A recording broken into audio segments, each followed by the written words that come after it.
Buenas, ¿cómo les va, chicos? Chicas, ¿cómo están ustedes? Esperando que estén bien, que se encuentren bien y sus familias también. Vamos a la tercera clase. Sin antes decirles, medida uno, sigamos con las medidas de prevención en contra.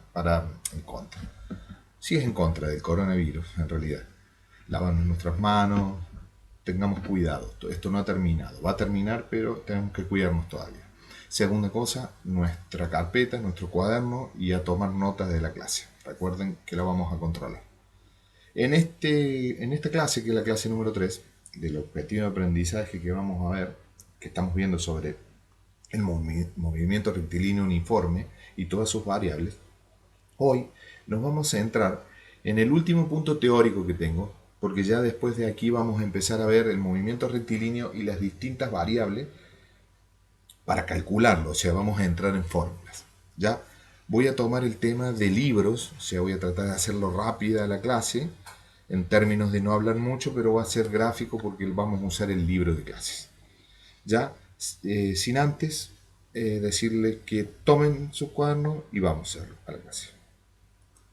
Entonces, habíamos visto cuáles eran los parámetros anteriormente, cuáles eran los parámetros que nosotros tomábamos para el tema, para la descripción de movimiento, ¿ya?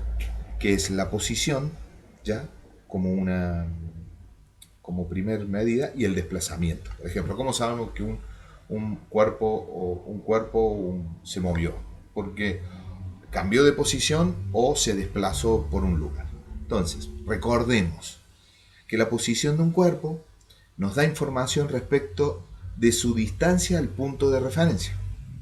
¿Ya? De una distancia a un punto de referencia y de su orientación y sentido, la posición, distancia, la orientación y el sentido, de acuerdo a un punto de referencia. A esto se le llama, a esta posición, que tiene una referencia de un punto dado, que tiene una orientación y un sentido, se le llama, como recordemos, un vector. Entonces será una magnitud vectorial. En este caso, de este ciclista, por ejemplo, dice, la posición del ciclista respecto del cero, que es este, considerando el extremo trasero de su rueda, que es este, ¿ya? En donde entonces la magnitud vectorial de la posición es desde cero, empezó aquí, entonces la posición ¿cuál será? X menos 2, porque la referencia es la rueda trasera. Esa es una posición, ¿ya? En un punto fijo, ¿verdad? Vamos hacia la derecha, hacia el ciclista de la derecha. Posición del segundo ciclista, que es, dice x igual 3. Comenzó en el 0 con respecto al 0. O sea, el vector va de 0 al 3. Recuerde que siempre tiene que tener una posición, una magnitud vectorial debe tener una magnitud, que es 3, una dirección y un sentido, u orientación, ¿ya? Hacia la izquierda, hacia la derecha y el sentido del vector. ¿Sí? Esa es la posición. Ahora vamos al desplazamiento. Imagínense este ejemplo. La distancia recorrida y el desplazamiento lo llama el libro. Para ir de un punto A, que está aquí, a un punto B, donde ella está aquí, ¿ya? Esta joven, ¿qué hace? Dice, en el primer trayecto camina de su derecha desde su derecha hasta llegar al punto B. O sea, del punto A, ¿sí? La derecha de ella, y hace este trayecto y llega al punto B. Esta es la posición inicial de ella. Por eso ahí decimos posición inicial. En el segundo trayecto recorre por la izquierda, desde el punto A al punto B. Entonces, ¿cuál es la distancia recorrida y cuál es el desplazamiento? Hay una pequeña diferencia. ¿Ya? Dice que el desplazamiento, que es un delta de x, que es el cambio de posición desde este punto a este. Porque si yo quiero ver el desplazamiento, después voy a ver, sé que la posición inicial es esa, pero sé que la posición final es esta. Entonces, si veo cuál es el desplazamiento, es este punto, que va de aquí hasta aquí, este delta de x, ¿ya? Que es lo que veíamos antes, esta magnitud vectorial.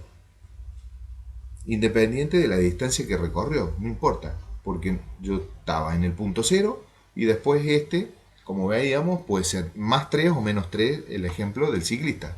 ¿Ya? Esta chica o está aquí o está aquí. ¿Estamos? Pero la distancia recorrida, ¿qué es? Es la magnitud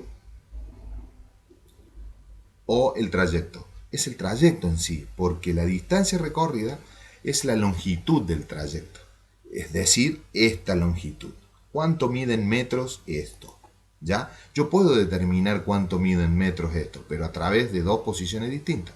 Pero si yo sé que en un tiempo dado caminó y recorrió una distancia, ¿sí? Voy a poder denotar que esta es una distancia recorrida y este es un desplazamiento solamente del objeto. ¿Ya? Dicho eso, entonces, ¿cómo calculamos? Bueno, me voy para acá. ¿Cómo calculamos la rapidez y la velocidad? En este gráfico, por ejemplo, una persona fue de un punto hacia el otro. Quiero ver que lo vean. Ahí está, del punto A al punto B. ¿El desplazamiento cuál es? Es ese, el delta. Es la línea recta que hay entre los dos puntos. Pero la distancia recorrida ¿cuál es? Vino por aquí, dobló hacia allá y dobló acá. O sea, medida en metros. 60 metros más 30 metros más 60 metros son ¿cuánto? 60 más 60, 120 más 30, 150. O sea, entonces la distancia que recorrió son 150 metros.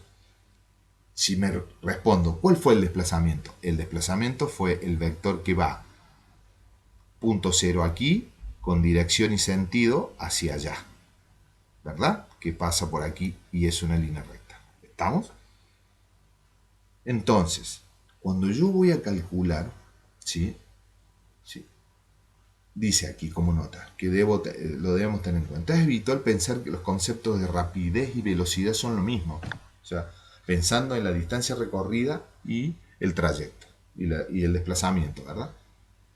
Cuando yo quiero calcular la rapidez y la velocidad, uno cree que es lo mismo, pero se representan geográficamente dos cosas distintas. La rapidez media da cuenta de qué tan deprisa se mueve un objeto, ¿ya? Y es la distancia recorrida por unidad de tiempo, que es esta fórmula. La rapidez va a ser igual a la distancia que recorrió, ¿ya? De un punto hacia el otro, ¿verdad? Dividido el delta de tiempo, o sea, desde que salió el punto 0, cuánto tardó en llegar al punto B, al punto 1, o del A al B, ¿ya? Es el intervalo de tiempo. Y la velocidad, ¿sí? Es la distancia recorrida por unidad de tiempo. Por otra parte, la velocidad de un cuerpo corresponde a su desplazamiento.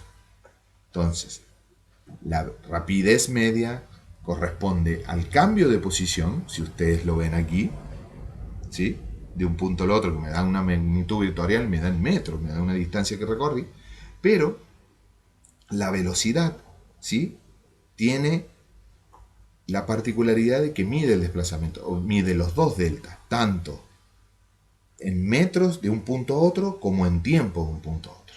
Entonces en física yo puedo decir que un vehículo que puedo calcular la rapidez de un vehículo sabiendo la distancia en metros y el delta del tiempo que demoró de un punto a otro, ¿verdad? Pero si quiero calcular la velocidad, ¿ya? De ese desplazamiento, tengo que encontrar el delta de desplazamiento, o sea, qué distancia recorrió gráficamente del punto A al B y cuánto tiempo se demora al B. O sea, hay una relación de distancia y tiempo en la velocidad, pero en la rapidez es la distancia que recorrió y en el transcurso de un tiempo determinado. ¿Por qué se los explico esto en forma teórica? Porque de ahora en adelante vamos a empezar a ver el cálculo de la velocidad y la rapidez a partir de si si es constante, si acelera o desacelera. Eso es el movimiento rectilíneo uniforme y lo vamos a denotar desde esa metodología, ¿verdad? Entonces, vamos a ver, yo quiero que vean aquí, ¿sí? Lo que vamos a ver que es el movimiento, algo de lo que vamos a ver en la próxima clase, en donde vamos a empezar a calcular ya la rapidez media y la velocidad media de un transeúnte. ¿verdad? Empecemos a copiar nuestras fórmulas, niños y niñas, ¿sí? Recordemos entonces rapidez, velocidad, posición y desplazamiento. Posición es dedicado a la rapidez y el desplazamiento a la velocidad. Recuerde que una es la distancia de un punto a otro, ¿sí? Y la otra es el delta de desplazamiento por sobre un lugar a otro, ¿sí? En un tiempo determinado, los dos, pero en un delta de tiempo. Perfecto. Esta es la última parte teórica. Ya hemos visto la parte del el marco teórico para empezar a calcular los movimientos uniformes, acelerados y desacelerados, ¿ya? Así que tómenlo esto como nota, guárdenlo, porque desde la próxima clase vamos a empezar a hacer los cálculos. Yo voy a tratar de que sean lo más livianos posible. Voy a darle la clase en un cálculo y voy a dejar un ejercicio que ustedes los resuelvan, obviamente para que después yo en la próxima clase haga la retroalimentación de resolverlo aquí en vivo para que ustedes vayan viendo cómo se mueve el tema. Entonces, esperando que estén bien, cuídense, los quiero mucho, que Dios los bendiga y nos estamos viendo.